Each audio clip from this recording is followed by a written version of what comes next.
All right, so we talked about transactions, we talked about Bitcoin forks.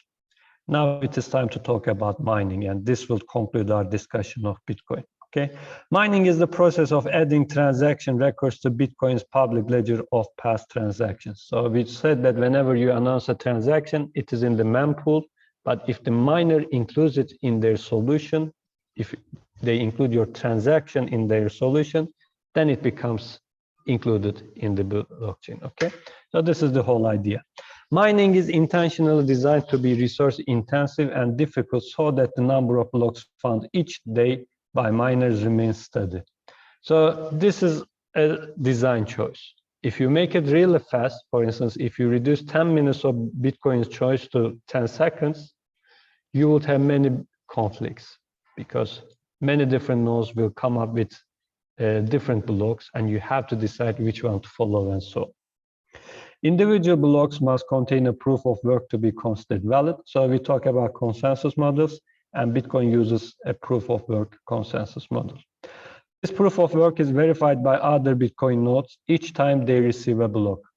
So this means that although finding performing this proof of work is hard. In theory, in Bitcoin, it is 10 minutes. Verifying that you solved the problem should be very easy, okay? Because as it is written here, every full node have to check if your solution is correct.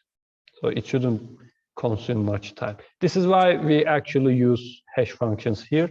Actually, Bitcoin uses the hash cache. This is actually a protocol, just think like HMAC. You can use HMAC with SHA-1 or SHA-2 or anything. Here, hash cache is that kind of a problem where we use double SHA-256, okay? So your Bitcoin's proof of work works like this. There are many different cryptocurrencies using different algorithms and many different approaches, okay? So in the hash cache, aim is not to find an input X so that the output is smaller than a predetermined number, okay? Actually, the work is to find input S, X, and C so that when you put this to double SHA-256, it is smaller than some number. This is the definition of hash cache. So let's look at these values. S is service string. Okay, so depending on the problem that you are going to use hash cache, you have to have a service string. And in Bitcoin, this is the coin-based transaction, and also together with other transactions, okay? Sometimes for the hash cache, we have a random start point because if all of the miners try same input values, you know, this will be waste of time, right? Because if two different miners put the same input, obtain the output, and realize that it is not smaller than a predetermined value, then they actually waste their time. So trying one is enough. So we have to randomize these inputs. So this is why there's this X value. But the thing is that Bitcoin doesn't use it because we put the randomization in the Coinbase. Because in the Coinbase transaction, we say which account actually receives the reward, and we can add more stuff there. So there we actually divide the problem for every different miner. So even if you are mining together in a pool, every other miner in the pool actually modifies this Coinbase transaction so that actually you are not trying the same input, okay, to avoid waste of time, work. C is the counter. Here we can think about nonce here. K is the difficulty. So if you choose K as an integer, for instance, like 2, N is here 256 because we are using SHA-256. So if you make it 2, then this would mean that the first, 2 bits has to be 0, right? So, but if it is not an integer, then we can modify this difficulty problem, but by not fixing only the initial zeros, but making the problem saying that a number smaller than this. So we can fine-tune the difficulty. That is why K is not a integer in this problem. And how you calculate the difficulty is actually explained in Bitcoin wiki.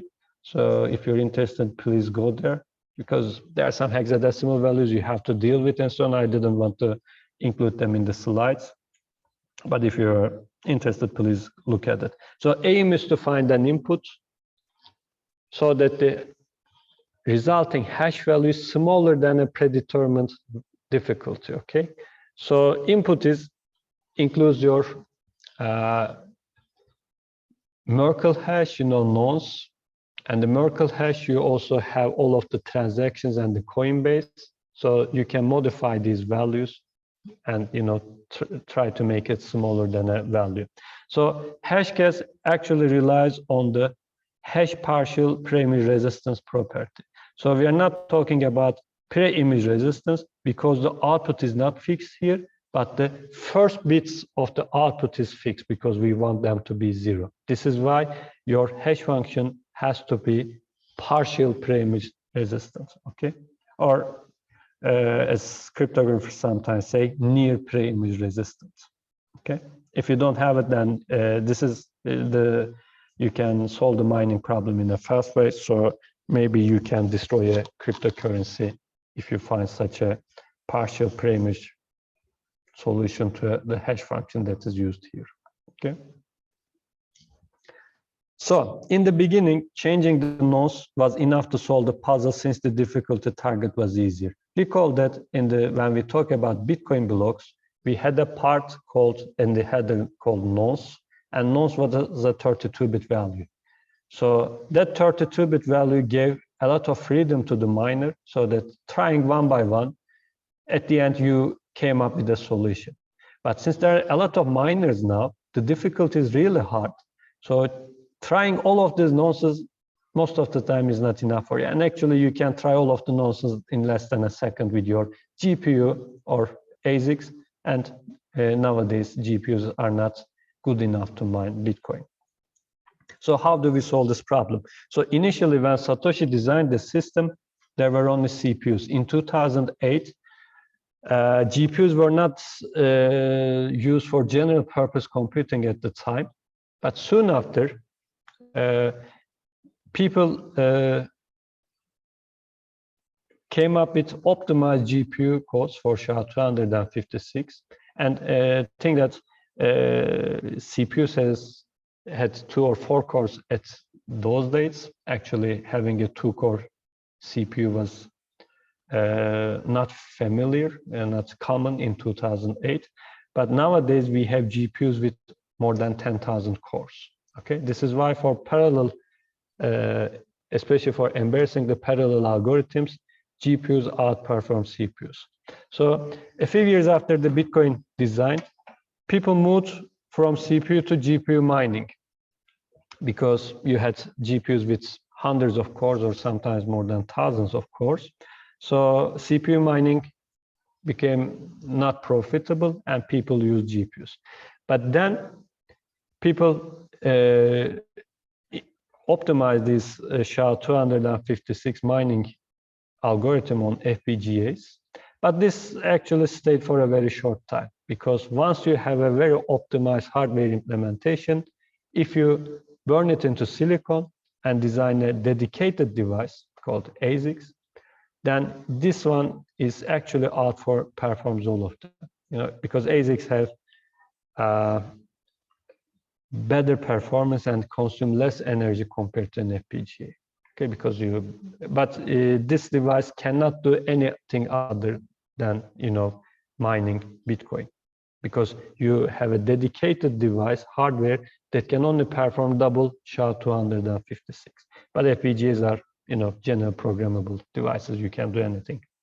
So once people started to come up with ASICs, we stop mining Bitcoins with these devices. And since we have a very nice devices, very fast devices, now trying every nonce became something very easy. We can do it with an ASIC in less than a second. It takes milliseconds. So if the nonce is 32 bits, and if I try all of them in a very short time, then what should I do? So as it is written here, ASICs can try every 2 to the 32 nonce value in milliseconds. The timestamp can be stretched a bit. Recall that there is a timestamp header. So we can, actually you have to write the time you start mining, but you can stretch it a bit, move it forward. But moving it too far into the future will cause the block to become invalid, because full nodes verifying your solution, we realize that the timestamp is not correct. Okay, so this is not also a solution, but what the solution is that miners use Coinbase transaction as an extra source of nodes with 2 to the 96 possibilities. This is why whenever you run out of nonces, you make a modification to the Coinbase transaction. Another solution would be, changing the places of the transaction so that your Merkle tree will change and so on, but people don't bother with that because changing the Coinbase transaction would be a lot faster. So let's look at conflicts first.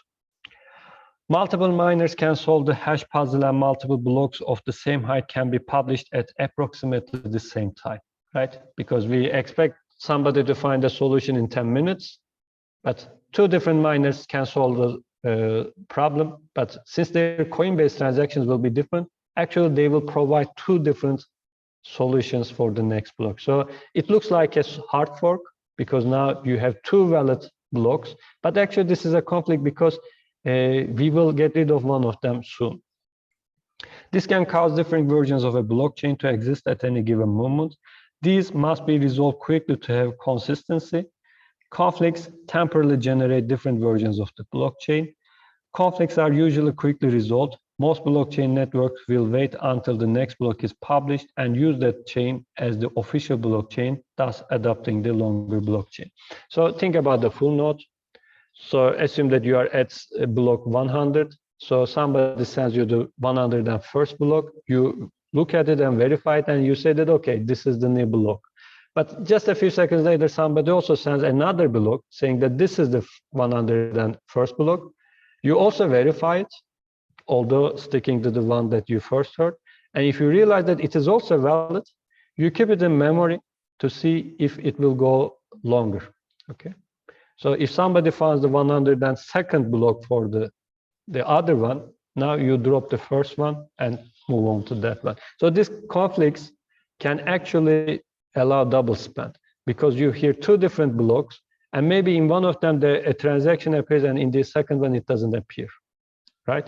So this is why whenever somebody sends you money or if you buy something, whenever you include in the blockchain, we always say that you should wait a little bit more blocks to see if it is really included in the blockchain, because maybe there's a conflict and you are looking at the blockchain that is going to be dropped in the following 10 minutes. Okay.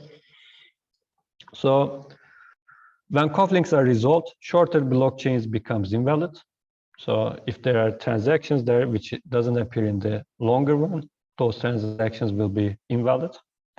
Those blocks are called orphan blocks, and miners of those blocks receive no reward. So this is the bad thing for the miners. But strangely, Ethereum does something else.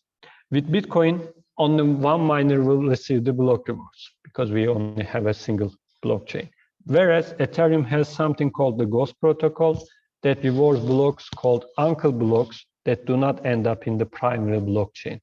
So in Bitcoin, we call them orphan blocks. Here it is called uncle blocks. And you also receive a reward if you found an uncle block. So if I'm not mistaken, currently you receive 3 Ethereums or 2, I don't know, for solving the Ethereum puzzle, but you get something very close to that if you found the uncle block. And if you even find a block to that uncle block, you still receive a reward for that. I think you can receive rewards for 4 blocks in sequence. And of course, your reward is halved each time. So you can look at the definition. Ethereum gets a lot of updates. So I'm most of the time confused currently what the number is, because if I'm not mistaken, at some point, the Ethereum mining reward was 3 Ethereum. Now it is 2 Ethereums, if I'm not mistaken. But again, tomorrow they can come up with an update and saying that now the reward is 1 Ethereum. And actually it can happen because if the price drops a lot, they make some modifications to increase that price. So we can hear updates soon. So let's look at the Bitcoin reward halving. So we said that halving occurs every 210,000 blocks. So this, if you multiply this number with 10 minutes and then divide it to 60 and 24 and so on, you end up with this many days. And actually this is very close to 4 years. Okay, so we expect to have a halving every 4 years. So when Satoshi mined the first block in January 3, 2009, the reward was 50 Bitcoins. So this many blocks later, as you can see, this date is not 4 years later, but 1 month less than 4 years. So because in the last blocks, people get the vibe and get hype and try to mine more. So you solve the mining problem a little bit faster when it comes very close to this block number. So this is why it takes a little bit less than 4 years. And the reward after this block becomes 25. So in July 2016, we had another halving. And during the pandemic, actually, we had the last halving in May 11, 2020. So from that point on, the reward is 6.25. So if you project this thing, we expect to reach this block height around March 30. But of course, it can come a little bit earlier or later. But at that block in 2024, the reward will be halved and it will be 3.125. So this sometimes actually, this is the avoid inflation, because if you constantly put same amount of money to the system, this causes inflation. But halving actually, makes the Bitcoin scarce, right? So there are not much Bitcoin around. So this way, people expect the price to be high in the future and so on. But again, it is very hard to predict because the prices are affected with many things, especially in the pandemic. The Bitcoin saw at the start of the pandemic, the Bitcoin price became less than $5,000, which was almost all-time low, right? So this is why I generally say that you should be very careful if you are investing in this stuff, okay? As far as I know, it was around 4,000, but I don't know. We have to check. Yeah, you can look at the. Yes, and these days it's really fluctuates, so it is hard to know what will happen in a short time. And the world experiences different stuff. So we didn't have had a pandemic before.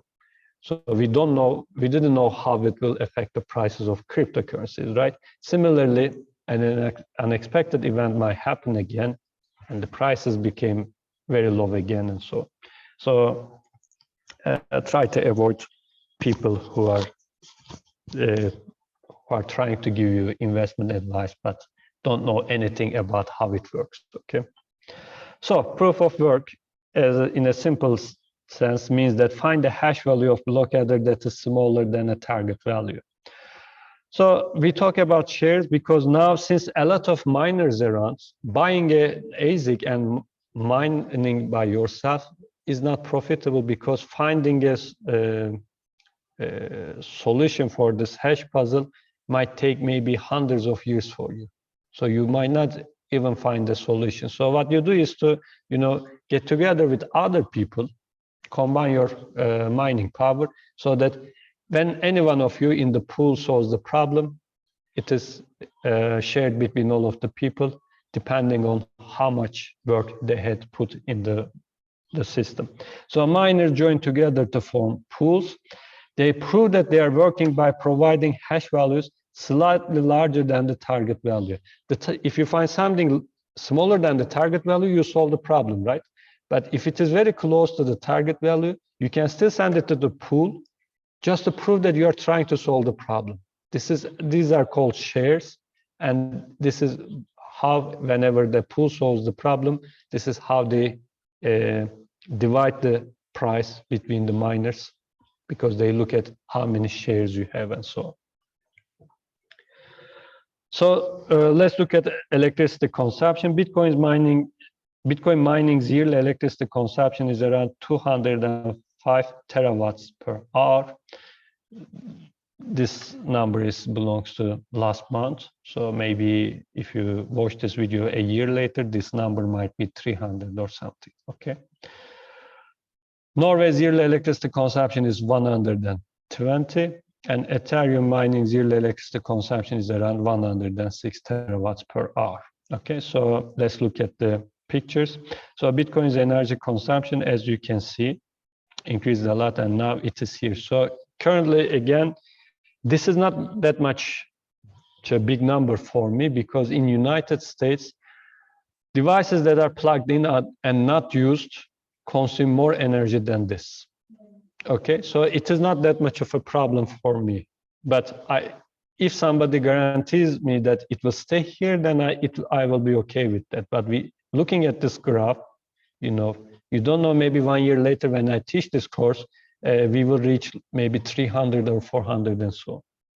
Currently, it looks like stabilized, but it always depends on the price, because if the price becomes very high again, people will realize that investing becomes a good idea, because when you buy a device, hardware for mining, probably you will need to spend like 8 or 7 months for mining to earn amount of money that you spend for the hardware and for the electricity. So we call this return of investment, the number of months that it will take to earn amount of money that you spent initially.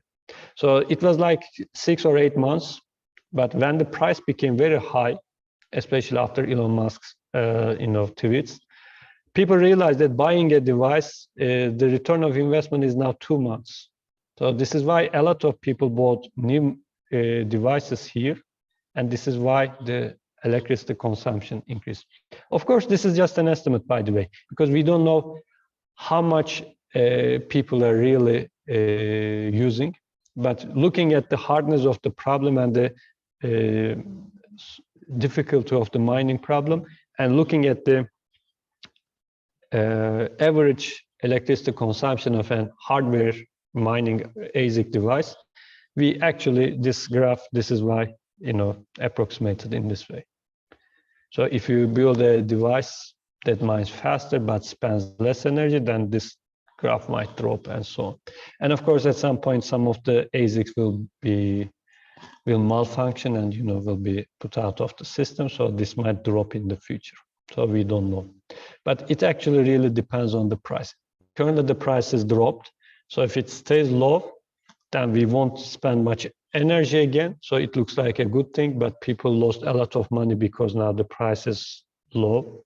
So, there's not a good solution to this problem.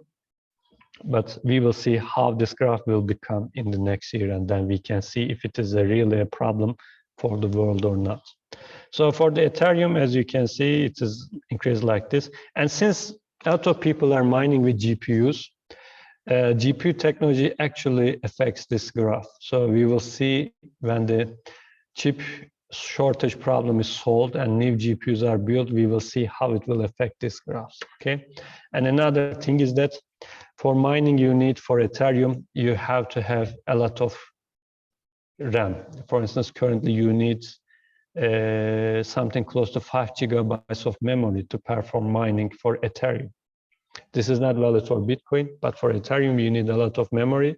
So all GPUs became unusable for mining Ethereum. And this number increases by day. So at some point when the Ethereum mining will require a device with more than 8 gigabytes of memory, all of the current GPUs will be useless to mine Ethereum.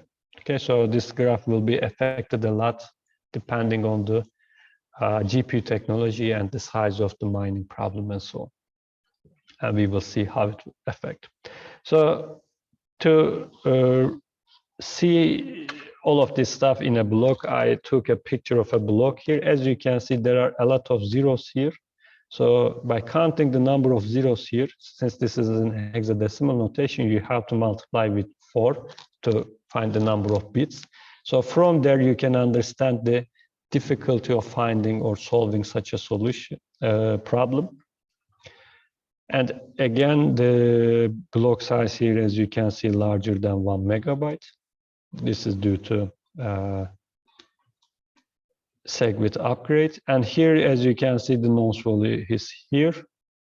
The block reward currently 6.25, but close to 0.1 Bitcoins are also earned from the transaction fees. In the future, when this number becomes even smaller in 2024, the fees will be something very good for the miners. Currently, people don't care much because this number is significantly larger than the fees. But in the future, when halving occurs every 4 years and so on and so forth, we will realize that fees are more profitable for the miners than this part. Yeah. Okay, so question is, how many confirmations or blocks is enough? For instance, you transfer Bitcoin to somebody else, or you expect some Bitcoin from somebody, you received it. How can you be sure that you are really in the original correct blockchain and it will stay there? Maybe there's a conflict and you are in the wrong one. So how many more blocks you should wait so that you will be confident that this is it? You really received the Bitcoin. So transactions with zero or unconfirmed can be reversed with not too much cost via Finney attack and race attack, but in some cases may still be acceptable, especially for low value goods and services or ones which can be clawed back. So idea is that if you're transferring small amount of money, probably you wouldn't care much and say that, okay, it is okay for me to see it in the block, okay? But what we really suggest today is to wait for 6 confirmation. By confirmation, we mean 6 blocks added to the end. Note that in the reality of Bitcoin mining today, more than 6 confirmations are required. Since every block is added in 10 minutes, if you wait 6 blocks, this means that you have to wait 1 hour. So this means that whenever you make a transaction, actually you have to wait 1 hour to be sure that you really made the transaction. This is why I try to explain that you cannot use it in daily life for buying something from the supermarket. Okay. And moreover, we need 60 confirmations to have less than 1% odds of succeeding against an entity with 40% hash power. So assume that since there are a lot of miners here, assume that 40% of the Bitcoin miners got together. For instance, a pool in the Bitcoin universe has a 40% hash power. So maybe they want to perform an attack.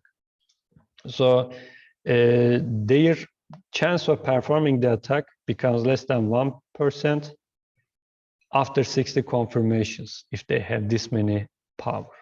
Okay, this is why if you transfer a lot of money, people suggest to wait maybe 2 days to be sure that it is really included in the blockchain, because somebody with a lot of hashing power probably might be actually creating a conflict there, but you don't know it. They're trying to mine more blocks and so on and so forth. After you are sure that you made the transaction, they may announce that they have a longer blockchain and make your transactions invalid. This is called a 51% attack, but in order to perform the attack, this causes a confusion. People think that you cannot perform an attack if you have less than 50% power, but as you can see here, you can actually perform the attack, but your chance of success decreases. If you have the 51% of hashing power, your attack always works. But here, your chances become smaller, but still you have the odds. Okay, this is important. So let's look at Bitcoin wiki suggestions for confirmations. Some mining enterprises may hide their hash power across several mining pools. Also, mining ASICs can be temporarily overclocked to increase their hash power. This is less power efficient, but could be used for a brief burst of hash rate. Of course, you can overclock your device. This will, reduce their lifespan. It will consume more electricity. so it wouldn't be profitable. But if you're performing a 51% attack, you may need a sudden burst of higher computing power, right? So an attacker might do that. This is why Bitcoin Wiki says that for maximum safety, it is recommended that for the irreversible sale of items with value comparable to the block reward, a large number of confirmations, in other words, 144 blocks, which equals to 1 day, is required before completing the exchange. So Bitcoin Wiki suggests you to wait 1 day if your transaction amount is larger than the Bitcoin mining rewards. Okay, so this is why I say that people think that 1 day we can, use this as a daily money, but this is the reason why you cannot do that. You cannot wait 1 day for every transaction, right? So, of course, there can be other kind of attacks. For instance, if a mining pool has like 40% hash rate, since they decide which transaction to include in the block or not, and if they don't like you, they may always avoid to put your transaction into the block. So whenever they mine a block, your transaction will not be included, but other miners can include it. So this way, even if you pay high fees, your transaction may not appear in the first few blocks. So this is why we don't like pools, but currently due to technology, we have to construct pools. Okay, this is one downside of the technological advancement, because Satoshi think that one CPU would mean one vote. So he thought that it will be in a democratic way. But now, since we have dedicated devices, now we don't have actually a saying if you don't have a device. And with the single device, actually you cannot say much. You have to come together with the pool, but the pool owner might be cheating and you may not know it, right? That is the problem. So this is why we always look at the sizes of the pools. Actually, at some point, a few years ago, one pool had more than 50% of the hash rate. So people said that this is against the idea behind Bitcoin. So people voluntarily left that pool and moved to other pools to make it less than 50%. But still, this is not a full solution, because maybe two different pools got together and their total power may exceed 70% even. Okay, so we have to be careful about when we transfer huge amounts of money, because people with too much hash power can use that in a malicious way.